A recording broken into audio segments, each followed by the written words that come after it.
கண்ணெதிரே தோன்றினாள்.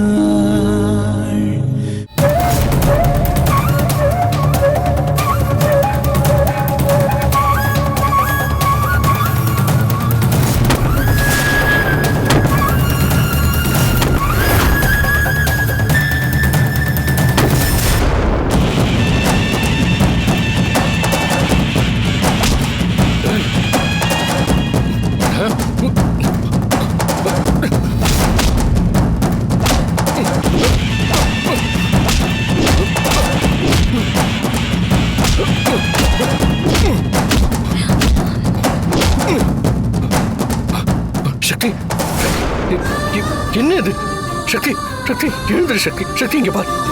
சக்தி, சக்தி இங்க பாரு. சக்தி, சக்தி, சக்தி இங்க பாரு. சக்தி, சக்தி, சக்தி, சக்தி, சக்தி, சக்தி.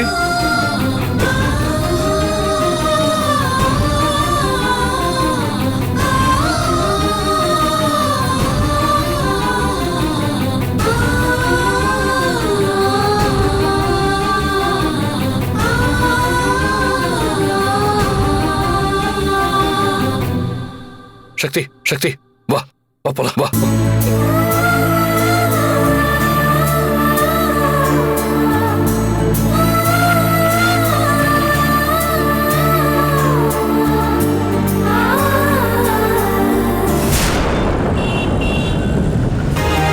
இதயம் கேட்கும் காதலுக்கு வேறெதையும் கேட்டிட தெரியாது. அன்பை கேட்கும் காதலுக்கு சந்தேகம் தாங்கிட முடியாது. மேடும் பள்ளம் இல்லாமல் ஒரு பாதை இங்கு கிடையாது. பிரிவும் துயரம் இல்லாமல் ஒரு காதலின் ஆழம் புரியாது. காதல் ஒரு ஆகாயம், அது என்றும் வீழ்வது இல்லையடி. கண்ணீர் ஒரு வெண்மேகம், வீழாமல் இருப்பதும் இல்லையடி. கடலுக்குள்ளே மீன் அழுதால் மீன் கண்ணீர் வெளியே தெரியாது. உடை மெல்ல நீ உணர்ந்தால் உன் காதல் என்றும் பிரியாது.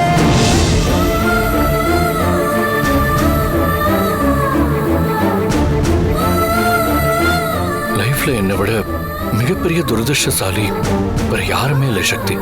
நீ என் பக்கத்துல இருந்தப்ப உன்னோட வேல்யூ என்னன்னு எனக்கு தெரியாம போச்சு. ஆனா இப்போ உன்னை பார்க்காமலோ இல்ல நீ இல்லாமலோ இருக்கிற ஒரு லைஃப் ரொம்ப கொடுமையா இருக்கு சக்தி. நான் இல்லாம கூட நீ இருந்துருவ, ஆனா நீ இல்லாம என்னால இருக்க முடியாது. சக்தி, இதை பத்தி யோசிச்சு கவலைப்படாத. நான் உன் பக்கத்துல இருக்கேன். இந்த வார்த்தைய நீங்க என்கிட்ட இப்ப சொல்றீங்களா சிவா சார்? இப்படி ஒரு வார்த்தை உங்க வாயில இருந்து வராதான்னு எத்தனை நாள் நான் எங்க தவிச்சிருந்திருக்கேன். என்ன சக்தி, நான் பாட்டுக்கு பேசிக்கிட்டே வரேன், நீ எதுவுமே பேசாம அமைதியா இருக்க. என்ன என்ன சார் சொல்ல சொல்றீங்க? இல்ல நான் என்ன சொல்லணும் நீங்க எதிர்பார்க்கறீங்க? எதுக்காக சார் என்ன காப்பாத்துனீங்க? அப்படியே என்ன விட்டுருந்தா நீங்க எல்லாரும் நிம்மதியா இருந்திருக்கலாம்ல. ஏன் சக்தி இப்படி பேசுற? இன்னைக்கு உனக்கு கல்யாணம், அங்க நீ காணாம எல்லாரும் பதறி போய் தேடிக்கிட்டு இருக்காங்க. அபிராமி பாட்டிக்கு வாக்கு கொடுத்துட்டு அதை காப்பாற்ற முடியாம போச்சுன்னா மத்தவங்க எல்லாம் அவங்கள என்ன நினைப்பாங்க சொல்லு. இப்ப கூட அந்த கல்யாணம் நல்லபடியா நடக்கணுங்கிறதுக்காக தானே என்ன காப்பாத்துனீங்க. மத்தபடி என் மேல இருக்கிற அக்கறையில எதுவும் காப்பாத்தலையே. என்ன இப்படி சொல்லிட்ட? உன் மேல எனக்கு இல்லாத அக்கறையா? என் வாழ்நாள் முழுக்க உனக்கு நான் நன்றி கடன் பட்டிருக்கேன். அன்னைக்கு கம்பெனி தீப்பிடிச்சு எரிஞ்சப்ப நீதான் என்னை காப்பாத்தி எனக்கு பிரச்சனை வராம தடுத்த. அதுக்கப்புறம் அன்னைக்கு ஆபீஸ்ல பிரசன்டேஷன் கொடுக்கறப்ப டாக்குமெண்ட்ஸ் எல்லாத்தையும் நீதான் சரியான நேரத்துல கொண்டு வந்து கொடுத்த. அதனாலதான் அந்த ப்ராஜெக்ட் அப்ப கேன்சல் ஆகாம இருந்துச்சு. அப்பவும் நீதான் என்னோட தன்மானத்தை காப்பாத்துன. எல்லாத்துக்கும் மேல பார்ட்டியில சந்தோஷ் என் பேரை கெடுக்கிறதுக்காக பண்ண கேடு கட்ட காரியத்தை கண்டுபிடிச்சு என் இமேஜை டேமேஜ் ஆகாம காப்பாத்திருக்க. இது எல்லாத்துக்கும் கைமாறா நான் என்ன செய்ய போறேன்னு தெரியல. உனக்கு இந்த கல்யாணத்துல விருப்பம் இல்லைன்னு ஏதோ தெரியல என் உள் மனசுக்கு தோணுச்சு. அதனாலதான் நான் அத்தனை முறை உனக்கு இந்த கல்யாணத்துல விருப்பமானு கேட்டேன்.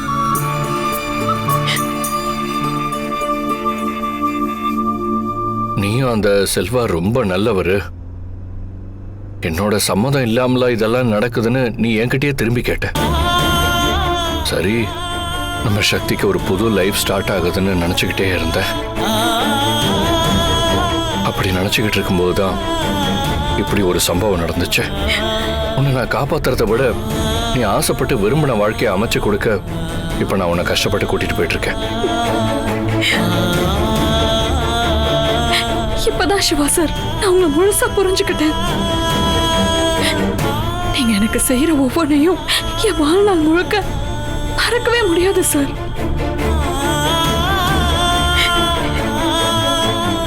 நான் மறுபடியும் உன்கிட்ட சொல்றேன், இப்போ உன்னை சுத்தி நடந்ததெல்லாம் ஒரு கெட்ட கனவா நினைச்சு நீ மறந்துரு. இதை பத்தி நீ யோசிச்சுக்கிட்டு இருந்தா உன்னால நிம்மதியாவே இருக்க முடியாது.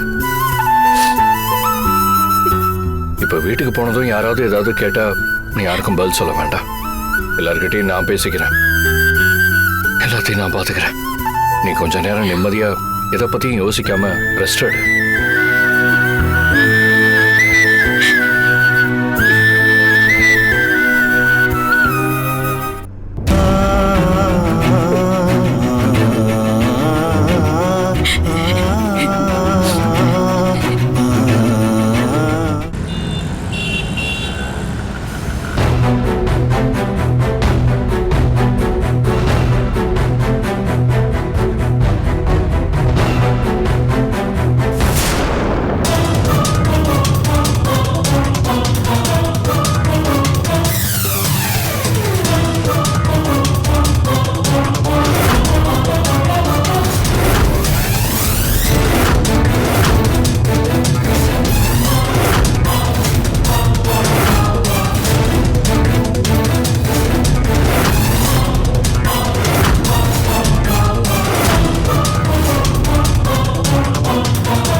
சக்தி,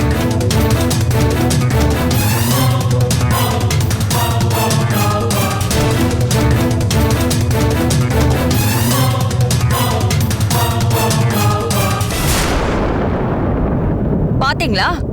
ஓடி போன 2 பேரும் ஜோடி போட்டுக்கிட்டு ஒன்னா வராங்க. போன காரியத்தை நல்லபடியா முடிச்சிட்டு வந்துட்டீங்க போல இருக்கு. இந்து, உன் வாயை வச்சு கொஞ்ச நேரம் சும்மா இரு. நான் என்ன எது பேசிக்கிறேன். சிவா, என்னம்மா சக்தி, இன்னும் கொஞ்ச நேரத்துல முகூர்த்தம் இருக்குது, அதுக்குள்ள நீங்க 2 பேரும் எங்க போனீங்க?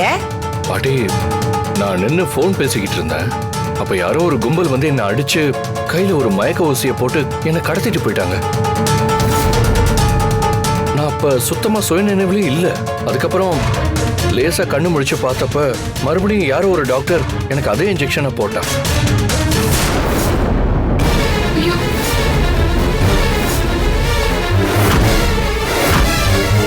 என்னால சரியா கண்ணு முடிச்சு பார்க்க முடியாதனால எனக்கு அந்த இன்ஜெக்ஷன் போட்ட டாக்டரோட முகம் சரியா ஞாபகத்துல இல்ல.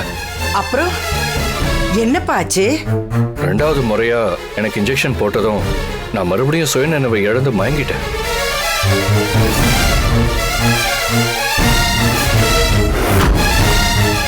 சிவா, அப்புறம் என்னாச்சு?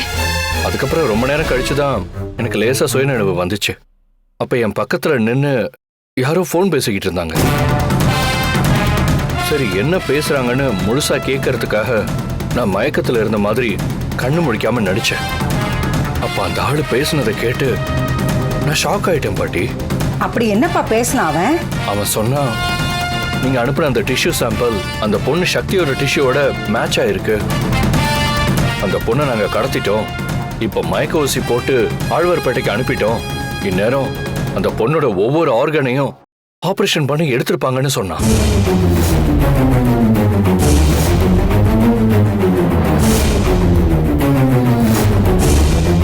இது ரொம்ப பெரிய டீலுங்கிறதால எல்லாருக்கும் சக்தியோட கிட்னி அனுப்பி அதுல கவனமா இருங்கன்னு போன்ல பேசினான்.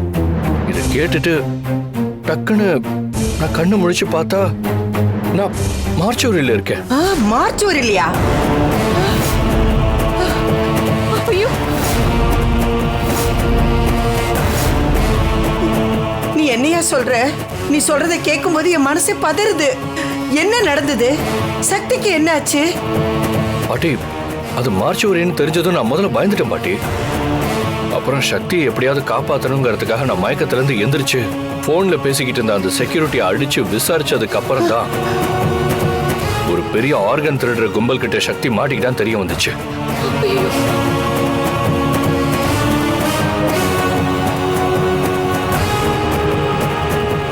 அதுக்கப்புறம் அவன் போன்ல பேசின ஆழ்வார்பேட்டைங்கிற ஒரே ஒரு லேண்ட்மார்க்கை மட்டும் வச்சுக்கிட்டு நானே ஒரு 2-3 இடத்துக்கு தேடி போனேன். ஆனா அங்க எங்கேயுமே சக்தி இல்லை. அதுக்கப்புறம் ஒரு வழியா சக்தியை தேடி கண்டுபிடிச்சு இங்க கூட்டிட்டு வந்தேன்.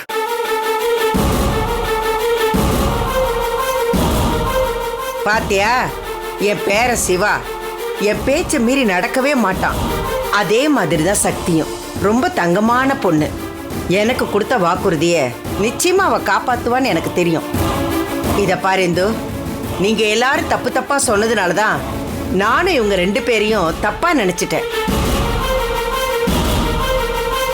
இத பார் சக்தி, நீ கவலைப்படாதம்மா, எல்லாம் சரியாயிடும்.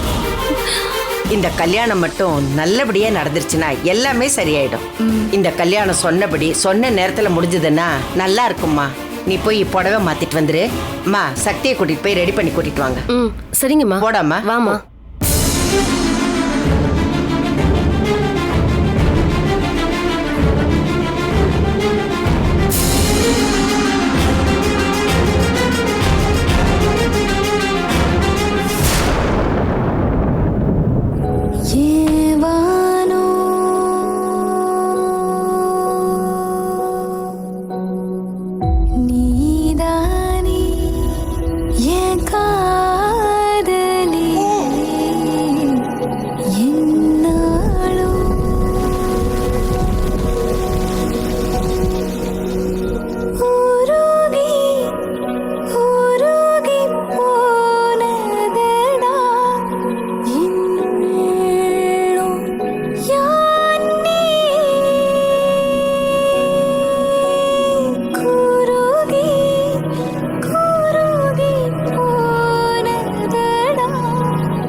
நல்லா இருமா, நல்லா இரு.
நிறுத்துங்க.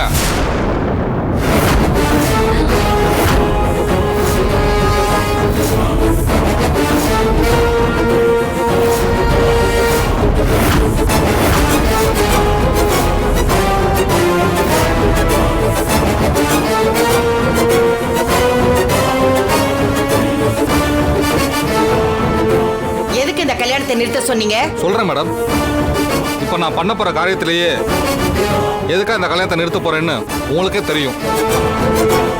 டேய் என்னடா ஐயோ என்னங்க இது?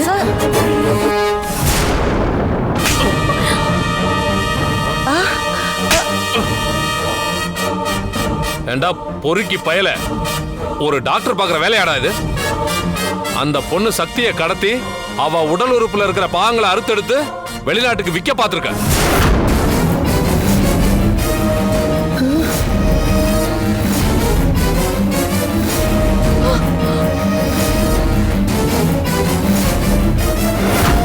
அதுக்காகத்தானே இந்த பொண்ணை கல்யாணம் பண்ணிக்கிறேன்னு டிராமா பண்ண.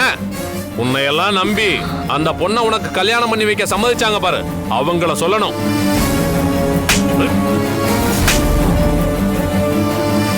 வாடா.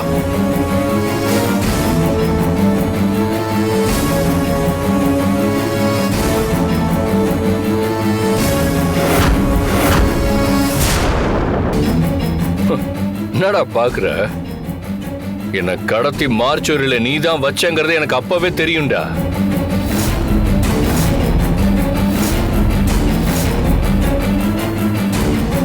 அப்பவே உன்னை ஏதாவது பண்ணிருப்பேன். சக்தி இருக்காங்கிற ஒரே காரணத்துக்காக தான் நான் அமைதியா இருந்தேன். அவளை காப்பாத்தி போலீஸ்ல இன்ஃபார்ம் பண்ணிட்டு தாண்டா நான் அவளையே கூட்டு வந்தேன்.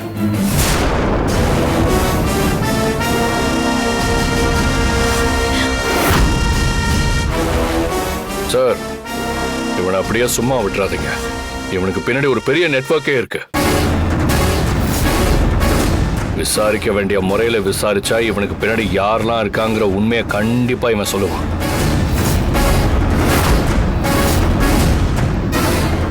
இவனை மாதிரி ஆளுங்களெல்லாம் சும்மா விடாதீங்க சார்.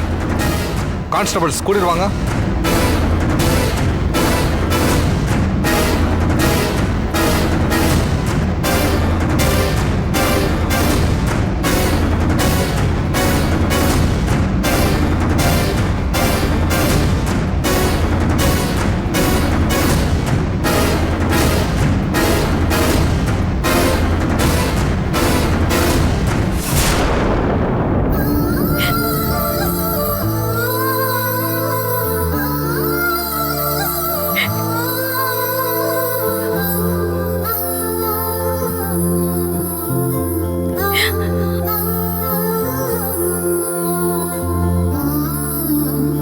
அம்மா சக்தி, இந்த செல்வா இப்படிப்பட்ட கேடுகட்ட பொறுக்கின்னு சத்தியமா எனக்கு தெரியாது. இவன் இப்படியெல்லாம் பண்ணுவான்னு தெரிஞ்சிருந்தா நானே அவனை போலீஸ்ல புடிச்சு கொடுத்துருப்பேன். இப்ப இது நடந்தது ஒரு விதத்துல நல்லதுன்னு நினைச்சுக்குவோம். இதெல்லாம் நடந்ததுனாலதான் அந்த கேடுகட்ட செல்வாவோட அவன் சுயரூபம் நமக்கு தெரிய வந்தது.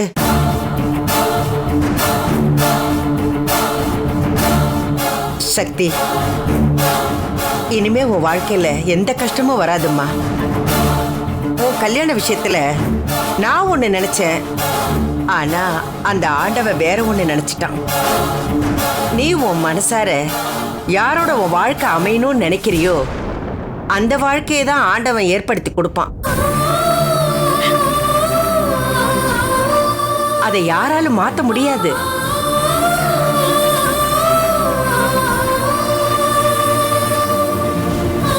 சிவா, உன்னை நினைச்சா எனக்கு ரொம்ப பெருமையா இருக்குப்பா. இனிமே நான் உன் பக்கத்துல இருந்து கம்பெனி விஷயத்துல எல்லாம் நல்லது கெட்டது சொல்லணும்னு அவசியமே இல்லை. இந்த நிம்மதியோட பாட்டி உங்ககிட்ட நன்றி சொல்லிட்டு நான் கிளம்புறேன். ம், பாட்டி திடீர்னு எங்க பாட்டி போறீங்க? பர்சனலாவும் அஃபிஷியலாவும் உங்க ஆசீர்வாதமும் சப்போர்ட்டும் எனக்கு எப்பவும் தேவை. என்னோட ஆசீர்வாதம் உனக்கு எப்பவுமே முழுசா இருக்கு. உனக்கு என்னோட சப்போர்ட் எப்பவுமே இருக்கும். உன்னால சால்வ் பண்ண முடியாத ஏதாவது ஒரு ப்ராப்ளம் வரும்போது அப்ப சொல்லு, உன் முன்னாடி ஓடி வந்து நிக்கிறேன். இப்ப நான் மும்பைக்கு போறேன். நான் ருத்ரா கிட்ட சொல்றேன், நீ கம்பெனியை எவ்வளவு பொறுப்பா பாத்துக்கிற, நீ எவ்வளவு அனுபவசாலியா இருக்க, எவ்வளவு அறிவாளியா இருக்கேன்னு நான் அவகிட்ட எடுத்து சொல்றேன். அதே மாதிரி இங்க நடந்த எல்லா விஷயத்தையும் நான் அவகிட்ட சொல்றேன். நான் கிளம்புறேன்ப்பா.